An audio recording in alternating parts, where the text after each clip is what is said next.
Kolumna Jajca. Anje Zag Golob. Redko vzbudi kak projekt nacionalke toliko pozornosti kot Prvič.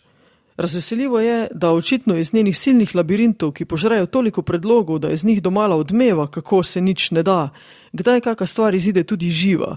V konkretnem primeru celo kot splet vsebin na različnih platformah konglomerata RTV Slo, se pri projektu sodelujejo televizija, radio in MMC.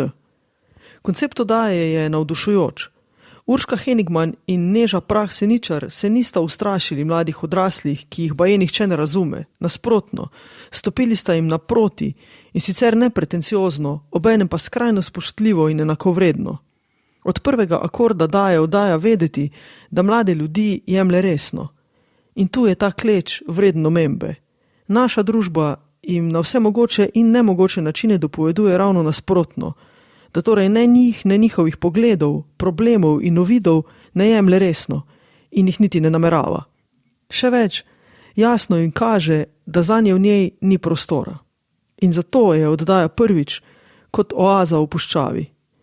Da govorijo o spolnosti, zaljubljenostih, srcozlomih ter nasploh o s čustvi povezanih rečeh je skrajno dobrodošlo.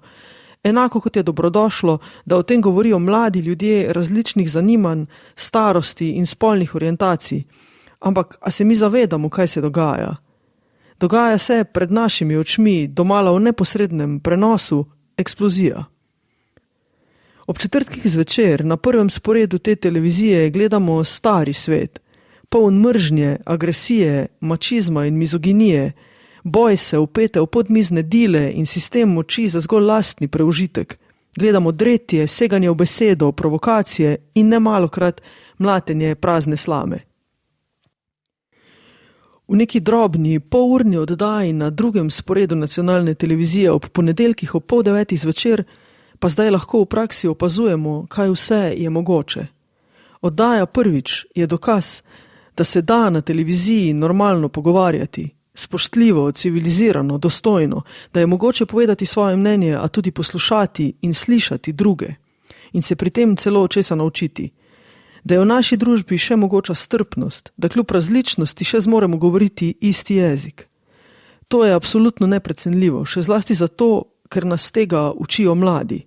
Brez pametovanja, brez očitkov, ne da bi sami sebe postavljali v vlogo žrtve, samo tam so in se pogovarjajo. Diskrepanca bi bila težko bolj očitna. Seveda sta koncepta oddaj različna, seveda imata različne cilje, zoper gornjo tezo je mogoče najti nebroj argumentov, a dejstvo ostaja. Stari svet se lomi vase. Obstaja alternativa, obstajajo mladi ljudje, ki jih, kljub očitnim naporom, nismo uspeli povsem zafurati in ki razmišljajo in čutijo, pa se tega slednjega ne bojijo kot hudič križa, ki nočejo bežati od sebe, da bi bilo to svetu starcev všeč, marveč brez opravičevanja stojijo za sabo in si integritete ne pustijo vzeti. In potem se je zgodil tisti moment. Oseba se je v pogovoru dotaknila druge osebe, da bi ponazorila poanto. Ta pa je rekla, da je to ni kul. In prva oseba se je v istem hipu nagonsko opravičila, ter malo kasneje pristavila, dobro, da vem. Tega, take geste, ni zmožen nihče od gosti in gostov v Tarči. In ravno ta nezmožnost je eden temeljnih razlogov, zakaj je naša družba tako kritično bolna. In to med zdravniško stavko. Kolumna Jajca. Anje Zag Golob.